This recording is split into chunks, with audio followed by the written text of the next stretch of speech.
உன்னுடைய கட்டுமனைக்கு நான் போய் பார்த்தேன். அந்த குழந்தை பாக்கியம் கிடைக்குமான்னு கேட்டேன். உண்டு, ஆம்பளை பையன் பிறப்பான்னு உத்தரவு. அன்று வந்தது மதேனிலா இவையெல்லாம் சரியாக்கி தந்தா போதுங்களா? உங்க இஷ்டப்படி கட்டுவீங்க, உங்க இஷ்டப்படி வேண்டாம் அப்படிங்களா? பனைமரத்து அடியில இருந்து பசு பாலை குடிச்சாலும் சந்தேகம் இருக்கிறாங்க. இன்னும் 3 முறை என்னை பார்க்க வரணும். அதுக்கு பிறகு இந்த தெளிவான ஜட்ஜ்மெண்ட் நான் தரேன், ஜெயிச்சு தாரேன். வேற என்ன கால் வருட்டுவா? ஐயா கருப்புசாமி, நான் கொடுக்குற விபூதி உன் எண்ணங்களை நிறைவேற்றிடும். கருப்புசாமி உங்க வீட்டு பக்கத்தில் இருக்காரா? அப்படி எந்த ஒரு ஆபத்து இல்லாம நான் ஆக்கி தரேன். 2 கல்யாணத்துக்கு உட்பட்டவன். கடனை தீர்த்து தரம்பா.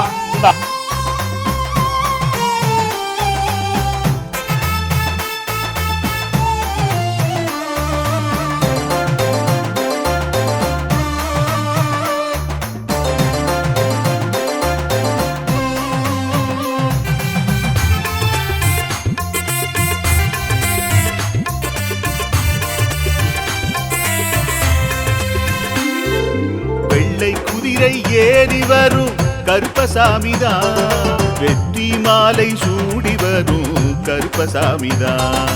வெள்ளை குதிரை ஏறி வரும் கருப்பசாமிதான், வெற்றி மாலை சூடி வரும் கருப்பசாமிதான்.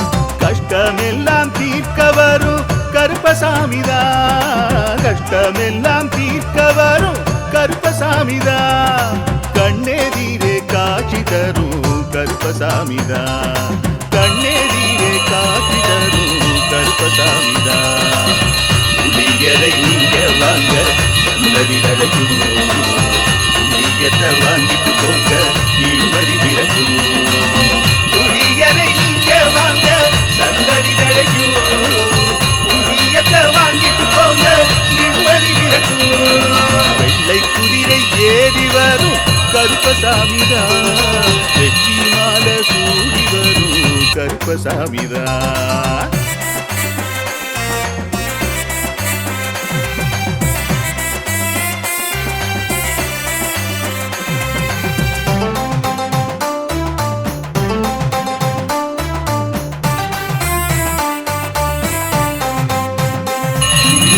ராமரோட பரம்பரை தானே புலியரை கருப்பசாமி, ஐயப்பசாமி சித்தரோட அருள்வாக்கு. முழுமுத கடவுளை வணங்கி அரோகரா என்று முழங்கி பாண்டி சித்தர் வழியில் வந்த ஐயப்பசாமி.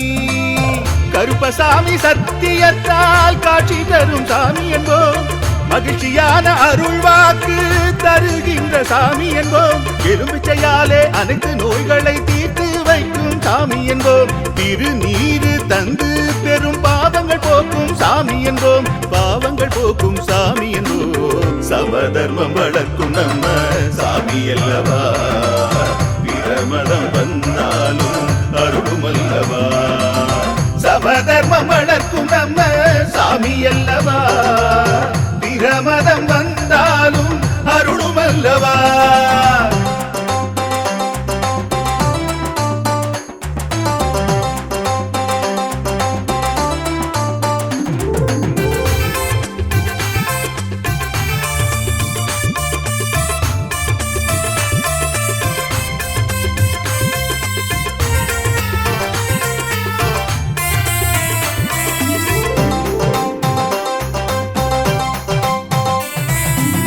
கட்டுமனை வீட்டுக்கிங்கே காவலாக இருப்பவராம், கட்டுமனை பூர்த்தி அடைய ஆசி தருவார். கட்டு போட்டு நிறுத்தியதை கட்டுடைத்து அவரே தருவார், கட்டுப்பாடாய் வாழ்பவன் நெஞ்சில் குடியிருப்பார்.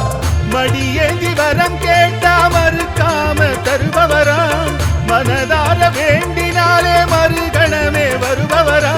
கற்பூர தீபம் ஏற்றினாலே ஒளியில் அவரே தெரிவாரே, கருப்பசாமி என்றே அழைத்தால் இதயம் முழுதும் நிறைவாரே, எதையும் முடித்து தருவாரே.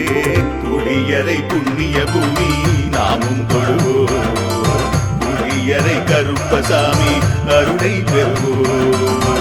புளியரை புண்ணிய பூமி நாமும் தொழுவோம், புளியரை கருப்பசாமி அருளை பெறுவோம். வெள்ளை குதிரை ஏறி வரும் கருப்பசாமிதான், வெற்றி மாலை சூடி வரும் கருப்பசாமிதான். கட்டமெல்லாம் தீர்க்க வரும் கருப்பசாமிதான், கட்டமெல்லாம் தீர்க்க வரும் கருப்பசாமிதான், கண்ணெதிரே காட்சி தரும் கருப்பசாமிதான், கண்ணெதிரே காட்சி தரும் கருப்பசாமிதான். புளியரை நீங்க வாங்க சந்ததி தழைக்கும், புளியத்தை வாங்கிட்டு போங்க நிம்மதி பிறக்கும். புளியரை நீங்க வாங்க சந்ததி தழைக்கும், புண்ணியத்தை வாங்கிட்டு போங்க நிம்மதி பிறக்கும், நிம்மதி பிறக்கும்.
பெருமான் கருப்பசாமியினுடைய அருள் கருணையை நோக்கி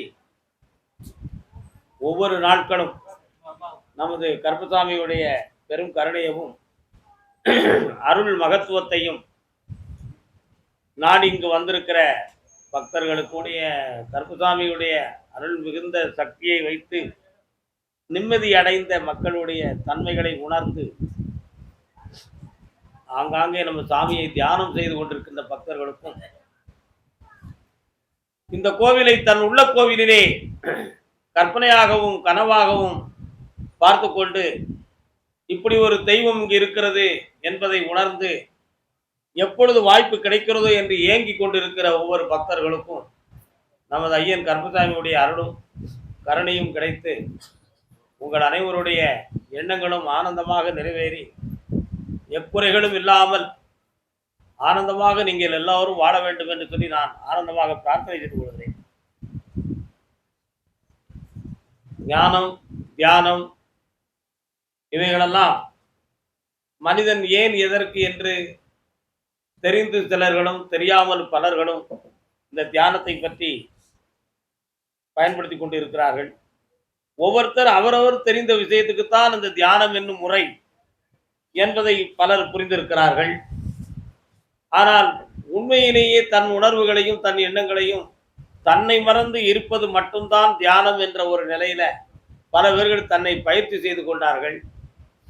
அந்த பயிற்சிகளுக்கு என்ன பலன் கிடைத்தது என்று அவர்களிடம் கேட்டால், எந்த பலனையும் எதிர்பார்க்காமல் நான் செய்துவிட்டேன் என்று ஒரு உயர்ந்த வார்த்தையை சொல்வார்கள்.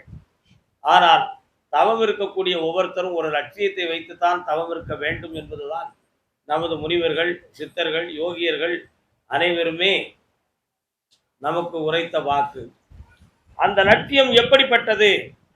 அது பொருள் கருதி உடையதா, புகழ் கருதி உடையதா என்பது இல்லை. நம்முடைய ஆத்மா இந்த உலகத்தில் இறைமயமாக வேண்டும். அப்படி இறைமயம் ஆகிற பொழுது இந்த உலக உயிர் வாழ்வதற்கு நாமே ஒரு பிரதிபலிப்பு மிகுந்த ஒரு சக்தியாக வளர்ச்சி அடைவோம். நம்மை நாடி வரும் பக்தர்களுக்கு அருள் பாலித்து அவர்களுடைய எண்ணங்களை ஈடேறுவதற்கு நாம் செய்த தவம் பலனுடையதாக இருக்கும் என்ற நிலைகள்தான் அந்த தவத்தின் வெற்றி, அந்த தியானத்தின் வெற்றி. சில நேரங்களில் இருப்பதற்கு பெயர் தியானம். லட்சியத்தை நோக்கி வலிமையாக இருந்து லட்சியம் நிறைவேறு வரை தன்னுடைய மனதை கலைக்காமல் வைத்துக் கொள்ளுகின்ற தன்மைக்கு பெயர்தான் தவம். அந்த தவத்தை பெற்ற ஞானியர்கள் இந்தியாவில் எண்ணற்றவர்கள். இந்தியாவின் பெருமையே அதுதான். தடுக்கி விழுந்தார் சித்தர்கள், யோகியர்கள், முனிவர்கள், தவஞானிகள். வேற எந்த திசையிலும் இல்லாதது போல் இந்தியாவில் மட்டும் தவஞானிகளும் ஆன்மீக செல்வங்களும் நம் நாட்டில் அதிகம். அதுதான் இந்தியாவினுடைய ஒரு மாபெரும் மகத்துவமும் ஒரு பெருமையும். ஆனால் இந்த தவத்தையும் மாபெரும் சிவத்தையும் அடைந்து கொண்ட மகான்கள் எல்லாம் அவர்கள் ஒரு கட்டுக்கோப்புக்குள்ளே இருந்துவிடக் கூடாது என்பதற்காக நமது அவதார புருஷர்கள் பலர் இந்த உலகத்திலே தோன்றி பிரபஞ்ச ஞானத்தையே தனக்குள், பிரபஞ்ச சக்தியவே தனக்குள் வைத்து பிரபஞ்ச ஞானத்தை பெற்று இந்த உலகெங்கும் புகழோடு இருந்து மக்களுடைய உள் உணர்வுகளை தன் பக்கம் திருப்பி அந்த உணர்வுகளுக்கும் அந்த சக்தியை கொடுத்து நிம்மதியடைய வைத்தார்கள். அதுதான் உலகின் மகாசக்தி தவத்தின் தன்மையாகும். ஆகையினால் தியானம் இருந்து கொண்டு தவத்தை பெற்று தர்மத்தை பெற்று அதில் ஒரு பெரிய ரகசியத்தை உணர்ந்து கொள்ள வேண்டும். எப்படி உணர்வது என்றால், நாம் அடைந்த தவத்தில் நம்முடைய ஆத்ம சக்தியை எழுப்பக்கூடிய ஒரு பக்குவத்தை நாம் பெற்றுவிட்டோம் என்றால், இந்த ஆத்ம சக்தியை இறை சக்தியோடு இணைந்து வரக்கூடிய எந்த ஜீவன், மனிதனாக இருந்தாலும் எந்த ஜீவனாக இருந்தாலும், அவர்களுடைய ஜீவகாந்த சக்தியின் மீது நமது சக்தியை தொடும் அளவிற்கு, இயக்கும் அளவிற்கு நாம் பக்குவத்தை பெற்றுவிட்டோம் என்றால், நாம் தான் இந்த கலியுகத்திலே உண்மையான தவஞானி என்பது பொருளாகும். ஆக தவத்தின் வெற்றி என்பது என்ன? நம்முடைய ஆத்ம சக்தியை இறை சக்தியாக்கி வரக்கூடிய மனிதர்களுடைய உணர்வுகளையும் உள்ளங்களையும் ஆன்மாக்களையும் ஜீவகாந்த சக்தியவும் அந்த நம்முடைய தவத்தால் தொட்டு அவர்களை இயக்கும்படி நடக்கக்கூடிய ஒரு ஆற்றலுக்கு பெயர்தான் தவத்தின் லட்சியமாகும். அந்த ஆற்றலை மகாமுனிவர்கள் பெற்றிருந்தார்கள். அகத்தியர், வான்மீகி மகமுனிவர், விஸ்வாமித்திரர், வசிஷ்டர், காலங்கிநாதர், அத்ரி மகரிஷி போன்ற எல்லா மகான்களும் பெற்றிருந்தார்கள். தன்னுடைய பகுதியிலே இருக்கின்ற 36 காலவழிக்கு அந்த பக்கத்திலிருந்து வரக்கூடியவர்கள் யாரோ ஒரு மகன் நம்மளை தேடி வருகிறார் என்பதை வால்மீகி மகமுனிவர் மிகவும் எளிதாக கண்டுகொள்வார். அதே போல கொங்கண முனிவர், திருப்பதியிலே சமாதியாக இருக்கிற கொங்கண முனிவரும் தன்னை சுற்றி வரக்கூடிய எல்லா ஜீவராசிகளுடைய உணர்வுகளையும் மிக எளிமையாக உணர்ந்து கொள்வார்.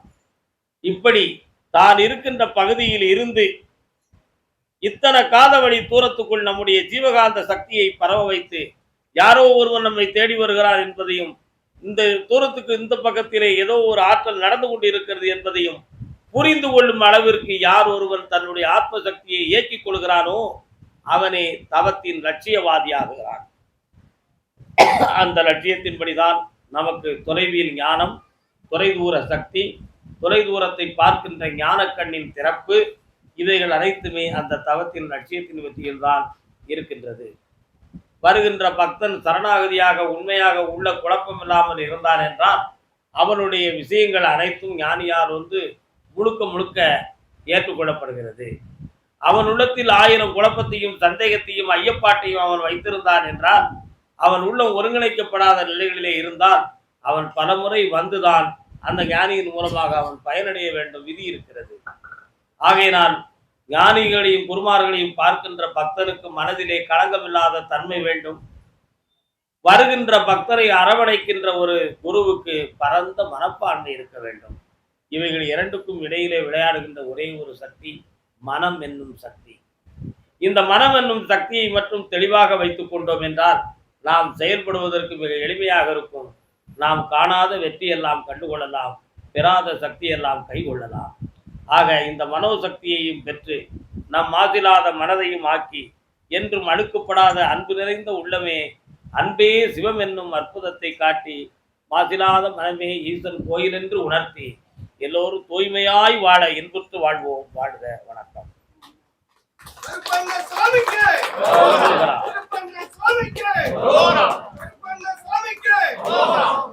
முருகா, வேலவா, விநாயக பெருமானே, என் குருநாதரே, பாண்டி சித்தரே, என்னோடு தவழுகின்ற மகா முனிவர்களே, சித்தர்களே, யோகியர்களே, கருப்பசாமி, உன்னை எங்கிருந்து நினைத்தாலும் எப்பொழுது அழைத்தாலும் அடியேனுக்கு காட்சி தந்து அருள் கொடுப்பதாக சத்தியம் கொடுத்த என் அன்பு தெய்வமே, அழைக்கின்ற பொழுதெல்லாம் 21 கூட்டுறவு 61 பந்திக்காரர்களும் சேனை வகுத்து தானை சூழ்ந்து தொண்டு செய்வேன் என்ற சத்தியமானால் வந்திறங்கி சொன்னபடி நடக்கும்படி கட்டளையிட்டு மக்களை காக்க வேண்டுகிறேன் அப்பா. பட்டினத்தார் திருவடிகளுக்கு 1000 கோடி நன்றிகள். சென்னை மாநகர் கொரட்டூர், தலைவன் தலைவி, கணவன் மனைவி. உனக்கு கொரட்டூராடா? உன் திருப்பாதாரம் இந்த அவனியில் உனையன்றி துணையேது முருகா. இன்னும் 2 முறை கால் விடணும். ஓதாரும் நெஞ்சில் உணர்ந்தாரும் போற்றும் நாதனே சுவாமி.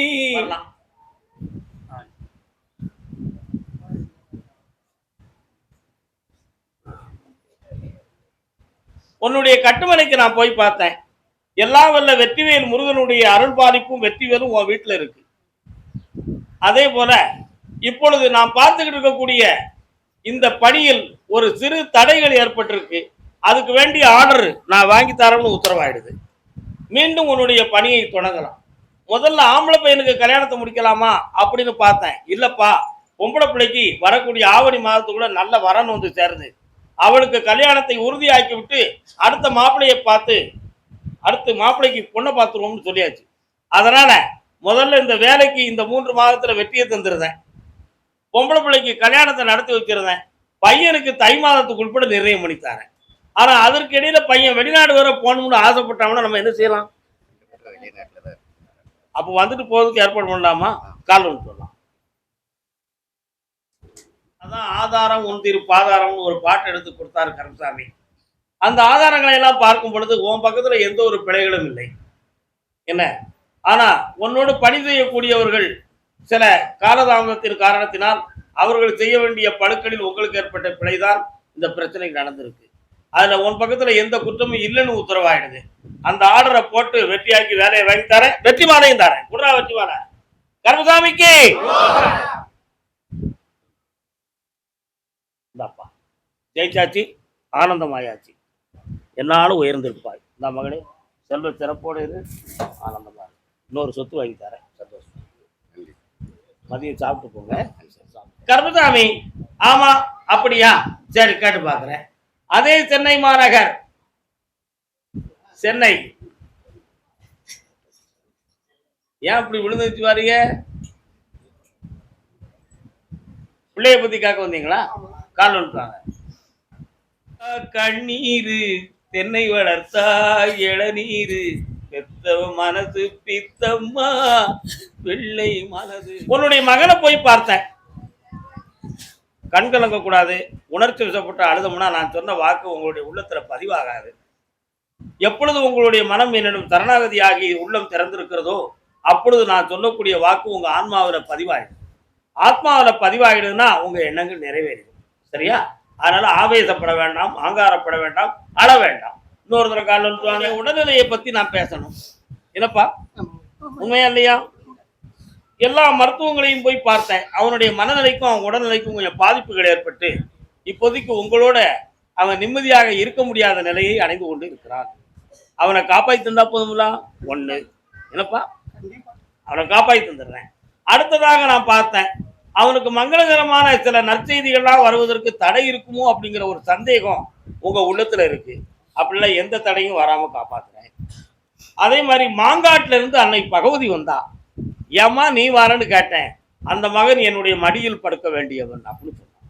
ஏன் அப்படி சொல்ற? அப்போ ஒரே ஒரு வழியை நினைச்சிட்டா, மாங்காட்டு பகவதிக்கு அவன் பேர்ல 9 தீபங்கள் ஏற்றணும். அந்த தீபங்களையும் ஏற்றி வரணும். நான் கொடுக்குற பிரசாதத்தையும் அவனுக்கு கொண்டு போய் கொடுக்கணும். அவனை காப்பாற்றித்தாரேன். வேற என்ன வேணும் அவனுக்கு? ஒண்ணுமே பிரச்சனை இல்லப்பா. அந்த நரம்பியல் பிரச்சனையை நான் தீர்த்து தந்துடுறேன். அவனை நான் சரியாக்கிட்டேன். அவனை ஒண்ணு இருக்கு, ஒரே ஒரு விஷயம் தான் இருக்கு. இன்னொரு தர கால் விட்டுருவாங்க. கிடைத்த செய்தி என்னென்றால், மூளையில இருந்து செவிக்கு செல்லக்கூடிய நரம்புல கொஞ்சம் கட்டாயிருக்கு, அதுல கொஞ்சம் பழுதாயிருக்குன்னு சொல்லி உங்களுக்கு செய்தி கிடைச்சிருக்கு. அதை நான் வீரியமாக்கி 4 மனிதனை போல் எல்லா செய்திகளையும் எல்லா பாடல்களையும் இனிமையாக கேட்கும்படி நான் கட்டளையிட்டு அந்த சக்தியை கொடுக்குறேன். அந்த செவி புலன்ல நான் இருந்து அவனுக்கு கேட்க வைக்க அவன் கவனத்தை அங்க திருப்பி கொண்டு வரேன். வெற்றியாக்கி தந்தா போதுங்களா? கால் விட்டுவாங்க செல்லுங்களே. கர்மசாமிக்கு என்ன ஒரு முறை கூட்டு வா. இந்த இடத்துல அவனை சரியாக்கி தரேன். இந்தாமா வா, நல்லாரு. வெற்றி உண்டு மகனே, வாழ்க வாழ்க. கர்மசாமி கும்பகோணம் அழைப்போம். 2 நாட்கள் இருக்கிறதே, ஏன் கவலைப்பட வேண்டும்?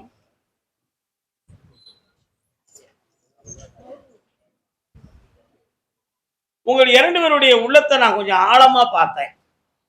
ஐயா கருப்பசாமி, நீயே தஞ்சம்னு என் பிள்ளை வாழ்க்கையை நீ எப்படியாவது சேர்த்து அமைச்சு வச்சிரும்னு சொல்லி வந்திருக்கோம். காலங்கள் ஓடிக்கிட்டு இருக்கு, நாட்கள் கடந்துகிட்டு இருக்கு. நானும் நேர்மையா பணி செய்து எந்த ஒரு கள்ளத்தனமான சம்பாத்தியமும் செய்யாம நான் கடவுளுக்கு பொதுவா வாழ்ந்தவன். ஆனா இப்படி எங்களை காலகாலமா அழைச்சுக்கிட்டே இருந்தா நாங்க வெற்றி அடைவது எப்போ? எங்களுக்கு முடிவு என்ன? என் பிள்ளைக்கு தெளிவான விடை கொடு அப்படின்னு கேட்க வந்திருக்கலாம். உங்க உள்ளத்துக்கு இந்த 2 வருத்தமும் ஓடலையா? கால் வந்து சில உணர்வு நினைவாற்றலில் சில குறைகள் இருந்தால் அவர்களை மெல்ல மெல்ல பிரபஞ்ச சக்தியின் மூலமாக கபால சக்தியை எழுப்பி, அந்த கபால சக்தியின் மூலமாக மூளையில் நல் உணர்வுகளை செலுத்தி மனோநிலைகளை பக்குவப்படுத்த வேண்டும். இந்த பக்குவப்படுத்துகிற நிலைக்கு ஞானிகளுக்கும் குருமார்களுக்கும் காலங்கள் கொஞ்சம் பொறுத்திருந்தே செய்யும். நம்ம நினைக்கிறது மாதிரி மனிதனை தடார்னு கொண்டு போய் பிடிச்சி இடித்து கொண்டு வந்தா அது எலக்ட்ரிக் ஷாட் மாதிரி ட்ரீட்மெண்ட் தான் இருக்குமே தவிர விஷயம் இருக்காது. அதனால உன்னுடைய பிள்ளையுடைய மனதை பார்த்தேன். கள்ளமில்லாத மகள், களங்கமில்லாத உள்ளம், பெண்மை தன்மையில் கொஞ்சம் கூட பழுதில்லாத ஒரு பெண்மணி. ஆனா அவளுக்கு நினைவாற்றலும் கொஞ்சம் மனநிலைகள்ல உலக அனுபவத்தையும் தெரியாத நிலையில பரந்த மனப்பான்மையில இருக்கிறதுனால இவா வாழ்க்கைக்கு உதவ மாட்டா அப்படின்னு சொல்லி அவ புரிஞ்சு அவளை விட்டுட்டான். ஆனா அவன் மனதுக்கும் தெரியும் வஞ்சம் இல்லாத மகள்னு சொல்லி. ஆனா அவங்க வீட்டுல உள்ளவங்கள்லாம் இதை விட்டு கழித்து வேற கல்யாணத்தை முடிப்போம்ப்பா, இது நமக்கு வேண்டாம் அப்படின்னு அவங்க சொல்லிக்கிட்டு இருக்காங்க. ஆனா என் பிள்ளைக்கு இந்த ஒரு கல்யாணத்திலேயே இந்த வாழ்க்கையை நல்லா இருக்கணும், நான் வச்சிருந்து காக்க முடியாது, அதனால அவ புருஷன் வந்து கூட்டு போயிடணும் என்பது ஒரு கேள்வி. அப்படியே மறுத்து விட்டால் அடுத்தவன் கெட்டுறதுக்குள்ள என் பிள்ளையை நல்ல பிள்ளையாக்கி தெளிவாக்கி தந்துடணும் என்பதுதான் உங்களுடைய ஆன்மாவுடைய பதிவு. அதனால என் முடிவு என்னன்னு கேட்டா, என் பிள்ளைய தெளிவாக்கி 4 பிள்ளைகளை போல நல்லா இருக்க வச்சு தெளிந்த நிலையில வாழ வச்சு தருவது என் பொறுப்பு. பௌர்ணமியோட பொறுமையாரு பிள்ளையை நல்லாக்கி தரேன். இந்த வெற்றியாரு ஆனந்தமாக்கி தரப்பா. அந்த வேலைக்கு வேண்டிய ஏற்பாடை பண்ணித்தரேன். சௌரியமா செய்யலாம், அதுக்குரிய பணமும் கிடைக்கும். சந்தோஷமா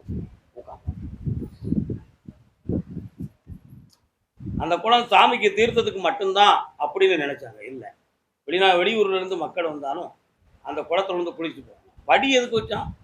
முதல் படியில இறங்குதான், அப்படி கால் நினையுது, 2ஆம் படியில முட்டு நினையுது, அப்படி மெல்ல மெல்ல நினைய உடல்ல உள்ள கபால சூடெல்லாம் மேலே போயிட்டு 2 தடவை முங்கி எதிக்க சரியா போயிடும். அதனால்தான் படிகட்டிய குளங்களை வைத்து பெருமையோட குளிக்க வச்சு சிவனை அடைந்தால் தவத்தை அடையலாம் என்ற ஒரு தத்துவத்தை மனதில் வைத்து கோயில் பாதி குளம் பாதின்னு வச்சாங்க. 1 ஏக்கர் கோயில்னா 1 ஏக்கர் குளம். திருவாரூர்ல இருக்கு தியாகராஜ சுவாமி. திருவாரூர்ல இருந்து யார் வந்திருக்கா? வரலாம். ஆபரேஷன் பண்ண சொன்னாங்களா?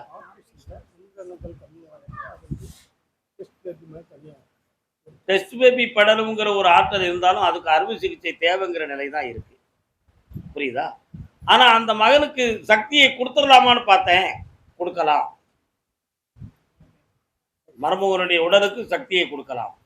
இந்த 11வது வருஷம் ஆகுதா இப்ப கல்யாணம் முடித்து? 12 வருஷம். 11வது வருஷத்திலேயே குழந்தை பாக்கியம் உண்டுன்னு சொல்லி ஒரு முடிவு எடுக்கப்பட்டோம். ஆனா அதுல சில தவறுகள் நடந்து போச்சு. ஆனா இப்போ அந்த குழந்தை பாக்கியம் கிடைக்குமான்னு கேட்டேன். உண்டு, ஆம்பளை பையன் பிறப்பான்னு உத்தரவு. காரணம் சொல்றேன். சும்மா டெஸ்ட் பேபில பிறக்குமான்னு ஒரு கேள்வி இருக்கு. அதை பார்க்கணும்ல. அப்படி கேட்டா உண்மையை சொல்லணும். இவன் வருத்தப்படுவான். எப்படி சொல்றது? ஐயோ, நாடகம் நடக்க போறது ஒண்ணுமே கிடையாது. டெஸ்ட் பேபில ஒரு குழந்தையை உருவாக்க முடியும் அப்படிங்கிறது உண்மைதான். அப்படி முடிந்தால் மருமகன் வீட்டை விட்டு புறப்படுவார். யமுனா கிரகங்களுடைய நிலைகள் அப்படி இருக்கு. மருமகனுடைய உடல் சக்தியவும் நல்லாக்கி தாரேன், ஒரு குழந்தை பாக்கியத்தையும் தாரேன். அதனால 3 மாத காலங்கள் அவகாசம் இருக்கு. அதுவரை கொஞ்சம் கிரக நிலைகளும் உடல் ஆரோக்கிய நிலைகளும் அப்படி இருக்கு. அதை சரியாக்கி தரேன். இதற்கிடையில உங்களுக்கு கொஞ்சம் பணங்கள் இழந்து ஒரு 32 லட்சம் வரை இழந்திருக்கீங்க. அந்த பணத்தெல்லாம் வாங்கி தர முடியுமான்னு கேட்டேன். ஒருத்தன் போலீஸாலே கண்டுபிடிக்க முடியாம போயிட்டான். இன்னொருத்தன் இருக்கான், அவனுடைய மனதை பக்குவப்படுத்தி அந்த பணத்தை நான் தர வைக்கேன். வீண் குழப்பம் தேவையில்லை. கால் எடுத்துடலாம். உன் மகள் அந்த கனியை சாப்பிட சொல்லு, குழந்தை உடனே கிடைக்கும்.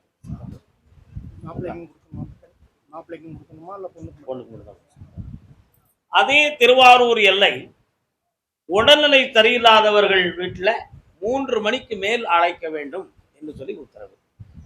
அதனால 3 மணிக்கு மேல உங்களுக்கு உத்தரவுப்பா. மகனுடைய தொழில் எதிர்காலத்தை பற்றி மனக்குழப்பம் அடைந்து வந்த செல்வ மக்கள் காலம் சொல்லலாம். அன்று வந்தது மதேனிய கட்டுமனைக்கு நான் போய் பார்த்தேன். கழிந்த 2 ஆண்டுகளுக்கு முன்னால தொழிலை வேற செய்யணும்னு சொல்லி முடிவெடுத்து அதுல கொஞ்சம் பணங்களும் மனதும் நஷ்டமாகி தான் வேற வழி இல்லாம இந்த தொழிலை இப்போ தொடங்கப்பட்டிருக்கு. என்னப்பா, அதனால நான் சொல்லுதான் புரியுதுல பகவானுடைய அருளால. இப்போ இந்த மகனுக்குரிய தொழிலையும் நல்லாக்கி தரணும், எதிர்கால வாழ்க்கையும் உங்களுக்கு செம்மையாக்கி தரணும். இப்போ குடும்பத்தில் கொஞ்சம் கடன்களும் மனக்குழப்பமும் நடந்துகிட்டு இருக்கு. இவைகளெல்லாம் சரியாக்கி தந்தா போதும்ல. கால் ஒன்று சொல்லலாம் போல நீதிமன்றம் அல்லது காவல் நிலையம் செல்ல வேண்டும் என்கிற ஒரு நிலைமைய இப்போ நேரமும் காலமும் உருவாக்கி வச்சிருக்கு. ஆனா நம்ம பக்கத்துல குற்றம் இல்லைங்கிறது நம்ம சொல்ற வார்த்தைகள் தான். ஆனா அவங்க உன் மகனை தன் பக்கம் திருப்ப வேண்டும் என்று சொல்லி உங்களை விட்டு பிரிக்கக்கூடிய ஏற்பாடுகள்லாம் பல நிலைகள் நடந்துச்சு. அதுக்கு இந்த நிலைகள் மாற்றப்பட்ட ஒரு காரணத்தால இப்ப வாழ்க்கை நிலைக்குமா நிலைக்காதா என்ற ஒரு கேள்விக்குறிதான் இப்பொழுது நடக்கிற வாழ்க்கை. அதனால மங்களகரமான காரியத்தை பற்றி தொடங்கவா இருக்கிறத மாற்றி விடவா அப்படிங்கிற நிலைமை தான் இப்போ முடிவு. வேணுமா வேண்டாமா? என்ன உங்க இஷ்டப்படி கட்டுவீங்க, உங்க இஷ்டப்படி வேண்டாம் அப்படிங்களா? கால் வந்துட்டாங்க.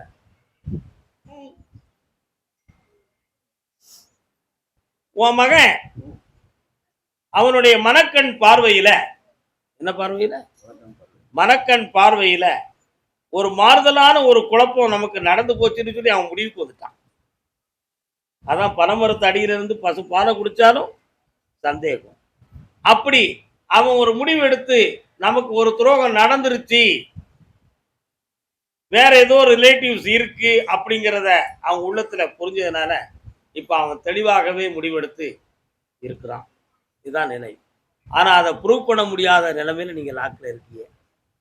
புரியுதா? அவங்க இதை விட்டு போவாங்களா அப்படிங்கிறத யோசிக்க வேண்டியது இருக்கு.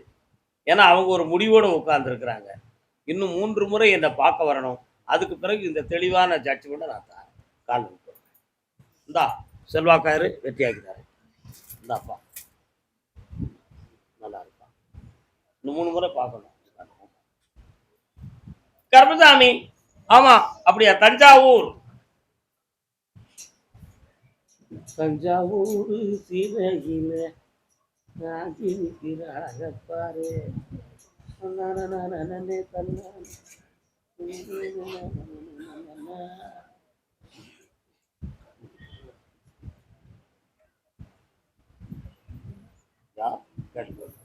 வீரனார் யாருக்கு தெரியும்? வீரனார் வீரனார் வீரனார் உங்களுக்கு குலதெய்வமா?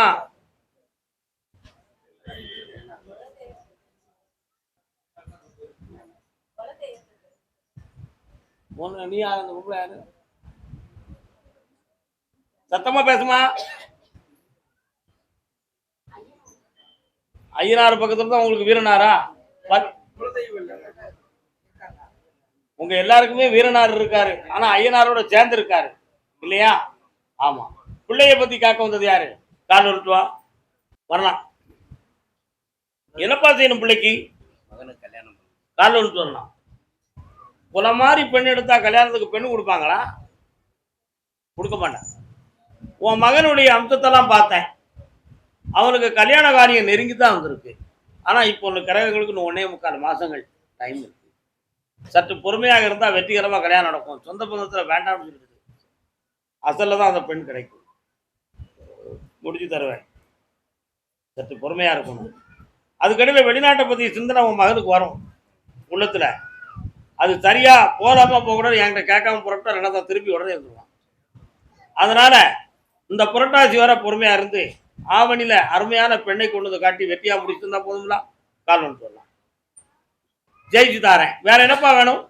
மனைவியுடைய மனநிலை மனநிலைகளை சரியாக்கிடலாமா? உடல்நிலையை தான் சரியாக்கணும்.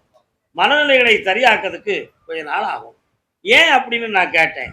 அவருடைய உள்மனத்துக்குள்ள பிள்ளையை பற்றியும் நிறைய மனக்குழப்பமான சிந்தனைகளும், நிறைய பேர்கள் நமக்கு எதோ பண்ணியிருப்பாங்களோ அப்படிங்கிற கற்பனை மாயையும் அவன் உடம்புக்குள்ள இருக்கு. அதனால முதல்ல பிள்ளைகளுடைய வாழ்க்கையை செம்மையாக்கிட்டோம்னா அவன் மனதை சரியாக்கிடலாம். அதனால நோயாளிங்கிற இலக்கணத்துல இருந்து மாத்தி தந்தா போதுங்களா? ஐயா கர்மசாமி, இந்தாப்பா நான் கொடுக்குற விபூதி உன் எண்ணங்களை நிறைவேற்றிடும். நல்லா இரு, ஆனந்தமா இருப்பான்.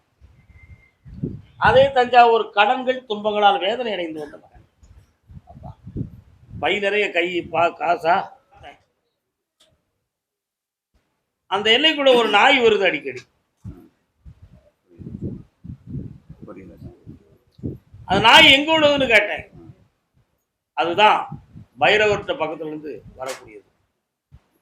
இது கொண்டு காட்டுறிய கருமசாமி, ஏன் அப்படி ஒரு பிரச்சனை அப்படின்னு கேட்டேன். 12 வருஷ சுற்றுல பொல்லாத கடனும் தொல்லையும் இப்ப நீ நடந்துகிட்டு இருக்கும். அதனால சொந்த எல்லைகளுக்குள்ள அதிகம் போக முடியாமலும் அங்க போய் நிக்க முடியாத மனவேதனையும் உங்க உள்ளத்துல இருக்கு. அதனால வெளியூர்ல போய் பிழைக்கலாமா அப்படிங்கிற சிந்தனையும் தன்மையும் இப்போ நடந்துகிட்டு இருக்கு. இந்த கடன்களை தீர்த்து உனக்கு பண உதவி செஞ்சு நல்லா வாழ வச்சா போதுமா? வேற என்னப்பா வேணும்? கால் வந்துட்டு வா. இன்னொரு 3 வருஷத்துக்கு எந்த தடையும் இல்லாம ஆக்கி வெட்டியாக்கி தரேன். நான் தங்கத்துக்கு பணம் தரோம்ல, கண்ண முடிக்கா வெட்டியாகி நல்லா இருப்பா. கருமசாமி, ஆமா அப்படியா? அதே தஞ்சாவூர் எல்லை, கணவன் மனைவி. உன்னுடைய கட்டுமனைக்கு நான் போய் பார்த்தேன். 2.25 ஆண்டுகளாக தொழிலால் உறுதியா போக முடியாத நிலைகள் ஏற்பட்டு இப்போ கடன்களும் உள்ள உபாதை இருக்கு. ஒரு பிள்ளையினுடைய உடல்நிலைகளை பற்றி கொஞ்சம் சிந்தனைகளை குழப்பம் இருக்கு. உண்மையா இல்லையா? அதுல எந்த ஒரு மாறுதலும் இல்லாமல் ஆபத்து இல்லாம நான் பிள்ளைய காப்பாற்றித்தாரேன். இப்போ இருக்கிற பொருள்ல பேணிக்கிடணும், ஆனா எல்லாம் வித்து திங்கக்கூடிய அளவுக்கு தான் இப்ப நிலைமை நடந்துக்கிட்டு. பொண்ணை வித்தாச்சு, பொருளை வித்தாச்சு, மண்ணை விற்கிறதுக்கு ஒரு வழி இருக்குமா அப்படிங்கிற மண்டையில ஒரு குழப்பம் அடிக்கிட்டு. உண்மையா இல்லையாடா? கால் வந்துப்போம். உனக்கு பிடிச்ச நல்ல நேரத்தை நான் கொஞ்சம் பார்க்க, கொஞ்சம் கண்ண முடி உட்காருங்க பார்ப்போம். நல்ல பேச்சு தாய் வாரா, பேச்சு தாய் வாராள் எங்க இருக்கா? வீட்லயே ஒரு தெய்வம் இருக்கு.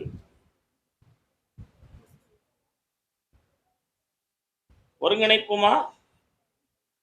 சரி, வரப்படாது. ஒரு முறை கால் விட்டுறலாம். கடனை தீர்த்து தரேன்ப்பா. இந்தா, இன்னையிலிருந்து உனக்கு பணம் வருமானம் வரும். வேற என்ன வேணும்ப்பா?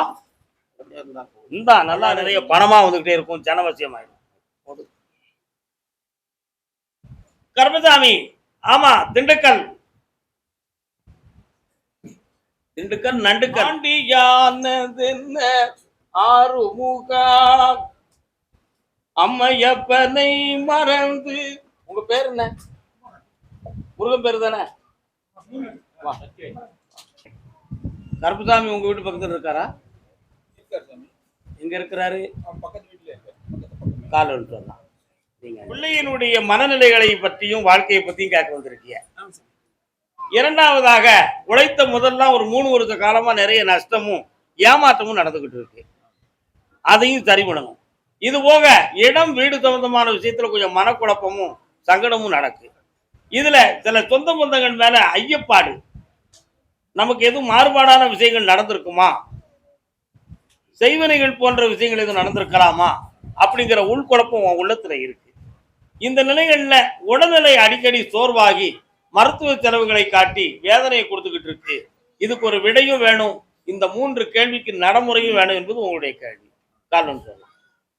நீயே உன் மகனுடைய அம்சத்தை நான் பார்த்தேன், நல்லா புரிஞ்சுக்கோ. உன்னுடைய முப்பாட்டன் 2 கல்யாணத்துக்கு உட்பட்டவன். யாரு? பாட்டையா. அந்த அம்சத்துப்படி மகனை போய் பார்த்தா அவன் அந்த பாரம்பரியத்துல 2 திருமணம் நடத்தணும் அப்படிங்கிற ஒரு விதி இருக்கு. இன்னொரு விஷயம், முறையாக கல்யாணம் முடிச்சா தாய் அல்லது தகப்பனுக்கு ஆரோக்கியத்துல நரம்பு சம்பந்தமான குறை ஏற்படும் அப்படிங்கிற ஒரு விதியும் இருக்கு. நல்லா புரிஞ்சுக்கணும். நரம்பியல்னா என்னது? வாதம், முட்டு, வாதம் சம்பந்தமான இதுல பாதிப்பு வந்து நடக்க இயலா நிலை ஏற்படும் அப்படின்னு இருக்கு.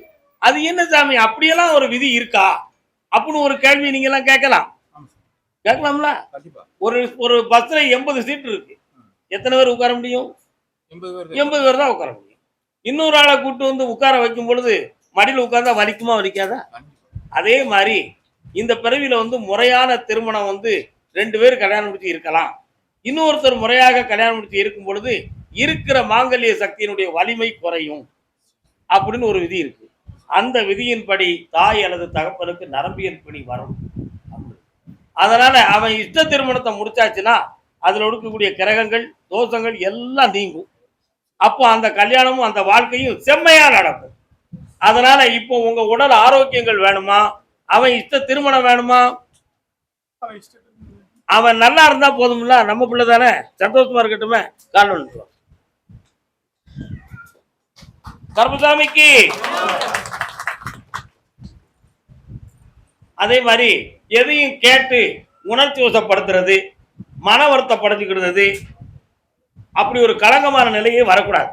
இந்த பிறவில அவன் உள்ளத்துப்படி விரும்பிதான் கல்யாணம் நடத்தி நல்லா இருக்கணும்னு ஒரு விதி இருக்க போய் தான் அவன் உள்ளத்தை கடவுள் அங்க கொண்டு போய் சேர்த்திருக்கான்ப்பா. அதனால கவலைப்பட வேண்டாம். அந்த 2 குடும்பத்தையும் ஒருங்கிணைய வச்சு அந்த கல்யாண வாழ்க்கையை மங்களமா நடத்திருந்தா போதும்லாம். அந்த மடி எப்படி வெற்றி அடைந்து விட்டாய் மகளே, ஆனந்தமாக இருப்பாய்.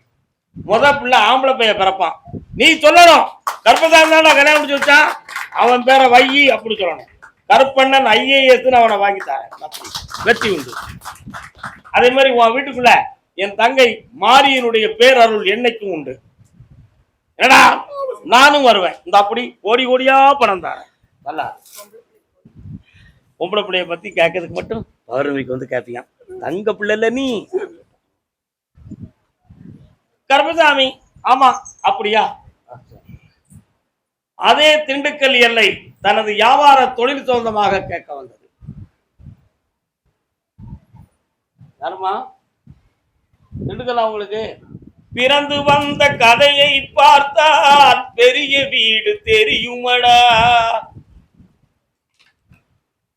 உன்னுடைய கட்டுமணிக்குள்ள நான் போய் பார்த்தேன்.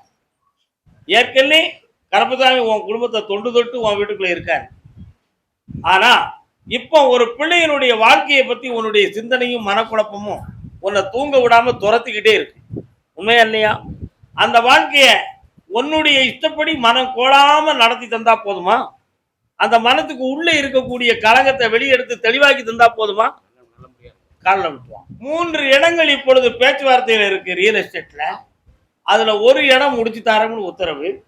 அந்த ஒரு இடமும் நமது 1 2 3 4 எஸ்டேட் மாதிரி இருக்கு. ஒரு இடம் எஸ்டேட் இருக்கா? எஸ்டேட் அது எந்த எந்த ஏரியாவுக்கு போற வழி? சென்னை டு பெங்களூர். பெங்களூர்ல எதுவும் இடம் போட்டிருக்கீங்களா? இல்ல ஹைரோடுல இருக்கு. ஹைரோடுல இருக்கு. கருப்பசாமி எந்த பகுதி? காஞ்சிபுரத்துல வரும். சரி, சென்னை அருகில் இருக்கிற இடத்த நான் முடிச்சு தரேன். முதல்ல கவலைப்பட வேண்டாம். அந்த இடத்த வாங்கக்கூடியவர் நமது சென்னையில எஸ்டேட் இருக்காப்பா? எஸ்டேட் இருக்கா? அம்பத்தூர் பக்கத்துல சரணடா. அந்த சரணா எஸ்டேட் அந்த ஏரியால இருந்து வாங்குறதுக்கு ஆள் வரான், அடிச்சுட்டு வா. இப்ப பாப்பாவுக்கு என்னப்பா செய்யணும்? அப்பா வேலையில் இருக்காங்க ஐடி கம்பெனி. வெளிநாடு இதுவும் கிடைக்கும். வெளிநாடு விஷயமும் கிடைக்கும். நல்ல வாழ்க்கையை பத்தி வரும்பொழுது என்கிட்ட கேட்டுட்டு நீ முடிச்சுக்கா. ஃபோட்டோ ஜாதகம் ஏன்னா எல்லாமே அதுக்குள்ள போய் பார்த்தேன். சனி பகவான் 7ஆம் இடத்தை பார்க்கிறார். அதனால போயிட்டு இருக்கேன். திருநள்ளாறு போயிட்டு வந்தேன். 7ஆம் இடத்தை பார்க்கிறார். அதனால கல்யாணம் வாழ்க்கைங்கிற ஒரு விஷயம் கொஞ்சம் மனதுல கசக்கிறது மாதிரி தெரியும். ஆனா கசப்புக்கு பின் இனிப்பாக மலரும். புரியுதா? அதனால வெற்றியாக்கி தரேன், தெளிவாக்கி தரேன். இந்த நல்லா வெளிநாட்டுக்கு போகலாம். அடுத்த மாதம் ரெடி ஆயிரும். இந்த சந்தோஷமா இருப்பான், புண்ணியமா இருப்பான். சரக்கு வாங்கிட்டு வரலையே நீ எல்லாம் என்னப்பா பிள்ளை? அடுத்த வாரம் கண்டிப்பாக நல்ல மிட்டாய் இல்லையா? கர்மசாமிக்கு அரோகரா. மலப்புரம் உன் வீட்டு எல்லைக்குள்ள நான் போய் பார்த்தேன். அருமையான குயிலு மயிலெல்லாம் கூவக்கூடிய பச்சை பயிர்கள்லாம் இருக்கக்கூடிய ஒரு இடம். ஆனா அந்த இடத்துல வீட்டுக்குள்ள ஒரு கன்னி தேவதை ஒண்ணு இருக்கு. என்னப்பா? அந்த தேவதையும் உனக்கு சக்தி கொடுக்கும். நான் கர்மசாமியும் அங்க கோயில் கொண்டு இருக்க வாரேன். அதனால அந்த இடத்தை வாங்கி வெட்டியாகி கோயில் இடத்துக்கு வழிவகுத்து இருந்தா போதும்னா அந்த கோயிலை கட்டி அங்க கிடாயும் வெட்ட வேண்டிய நிலைமை வரும். வெட்டிக்கிடுவியா? இந்தா வெட்டியாகிக்கலாம், நல்லா இருக்கும். அதுக்கு பணம் வேணும்லாப்பா, அள்ளி தந்திருக்கேன். 3 இடத்துல இருந்து பண உதவி கிடைக்கும். இடத்த முடிச்சுக்கலாம். கர்மசாமி, ஆமா அப்படியா? பொள்ளாச்சி புன்னை நல்லூர் மாரியம்மா புகழை காக்க வாரும் அம்மா.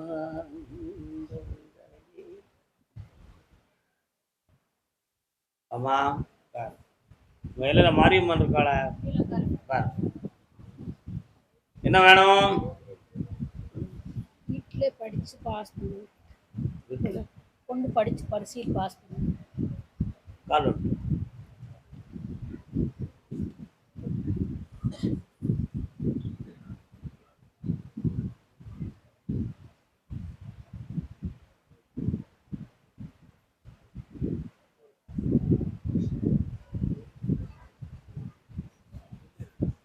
வரலாம். உன் பிள்ளையினுடைய கல்வியை வெற்றியாக்கி அரசு உத்தியோகமும் மருத்துவ சொந்தமான பணியும் நான் வாங்கி தந்தா போதுங்களா? கால் விட்டுருவான்.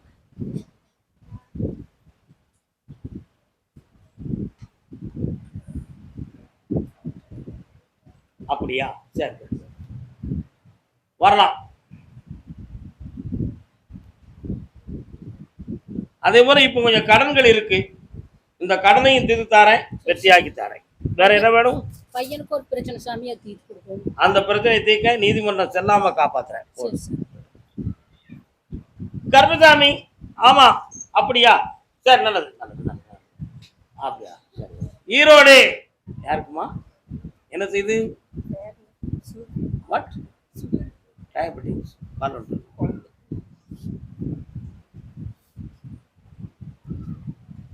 எத்தனை 2 பிள்ளை இருக்கு. அடுத்த குழந்தை கால் ஒன்று இருக்கக்கூடிய இந்த நோய் குழந்தையை தாக்குமாங்கிற ஒரு மனக்குழப்பம் உள்ளத்துக்குள்ள இருக்கா? அப்படி எந்த ஒரு ஆபத்து இல்லாம நான் ஆக்கித்தாரேன். கவலைப்பட வேண்டிய அவசியம் இல்லை. இனி ஒரு குழந்தை பிறக்கக்கூடிய பாக்கியம் இருக்கு. ஆனா அதுவும் இந்த உடம்புல இருந்து வரக்கூடிய ஜீன் மாற்றத்தினால ஆரோக்கியத்துல பங்கு உள்ளதா இருக்குமோங்கிற ஒரு சில குழப்பத்தால குழந்தைய பற்றிய சிந்தனையும் ஆவதும் இல்லாம வச்சிருக்கீங்க. உண்மையா இல்லையா? இந்த நிலையை வளர விடாமல் ஆக்கி தெளிவாக்கி தந்தா போதுமா? வேற என்ன வேணும்? கால் உள்ளவங்க எல்லாம் 10 ஆண்டுகள் முறையான கண்ட்ரோலா இருந்து மாத்திரை மருந்துகள் கஷாயங்கள் குடிச்சு 10 ஆண்டுகள் தன்னுடைய உடலை தெளிவா வச்சிருந்தா அதுக்கு அடுத்து லைஃப் லாங்கா பாதிப்பே இல்லாம சுகரை கொண்டு போயிடலாம். ஆனா வாய் அடக்கம் தேவை. என்ன தேவை? வாய் அடக்கம்னா என்னத்துக்கெல்லாம் தேவை? திங்கிறதுக்கும் வாய் அடங்கணும், பேசுறதுக்கும் வாய் அடங்கணும். பேசி அதிகம் வரும்போது என்ன சுகர் ஏறும். எப்படி? டென்ஷன்ல. அதுக்கு பிறகு டென்ஷன் சுகர். அப்பப்போ உணர்வுகள் நிலனுங்கள் உடம்புல உள்ள நீர் சத்துல போய் அந்த சுகர் நிற்கும். டென்ஷன்ல சாப்பிட்ற ஆகாரத்தில் உள்ள சுகர் ரத்தத்துல போய் நிற்கும். இந்த ரெண்டையும் நம்ம கண்ட்ரோலா வச்சுக்கிறதுக்கு நம்ம தான் சரியா நடந்துக்கணும். புரியுதா? ஆனா 2ஆம் நிலை சுகரை எட்டாத வண்ணம் தன்னுடைய உடலை பார்த்து கொண்டோம் என்றால் சுகர்னால தசையோ உடல்நிலைகளோ நரம்புகளோ ஒரு பொழுதும் பாதிக்காது. அதனால 2ஆம் நிலை சுகர் வராத அளவுக்கு நம்முடைய ஒவ்வொரு நடவடிக்கைகளும், வாக்கிங் போகிறது, மருந்து சாப்பிட்றது எல்லாம் சரியாக இருக்கணும். இதுக்கு மதிய மந்திரம் மாயத்துலலாம் என்ன செய்ய முடியாது, ஒன்றும் செய்ய முடியாது. ஆனால் என்ன தெரிஞ்சுக்கலாம், இந்த சுகர்னால நமக்கு அதிகமான எதுவும் பாதிப்புகள் வருமா, நம்முடைய ஜெனரேஷனுக்கு வேற எதுவும் ஆபத்து இருக்குமா அப்படிங்கிற ஒரு விஷயத்தை நம்ம தெளிவடைந்து கொள்ளலாம். தெளிந்த அறிவான தியானம் தவங்கள் செய்து தன்னுடைய உடலை தன்மைக்கு கொண்டு வந்துக்கலாம். இதுதான் இதனால முடியும். அதனால வீண் குழப்பம் தேவையில்லை. மனதை வலிமையாக்கு காலம் சொல்லலாம். 7 வயதும் 6 மாதமும் கடந்து விட்டால் உன் பிள்ளைய பத்தி எந்த ஆபத்தும் கிடையாது. குடும்பத்துல யாருக்கும் எந்த ஒரு பங்கமும் ஏற்படாது. ஆனா ஒன்னே ஒண்ணு, ஒரு வீடு நீங்க மாறணுங்கிற விதி மட்டும் ஏற்படும். அப்படி மாத்தியாச்சுன்னா எல்லாமே சரியாயிடும். சந்தோஷமா இருங்க. வெற்றி அடைய தாரேன். நிம்மதியா இருங்க மக்கள்.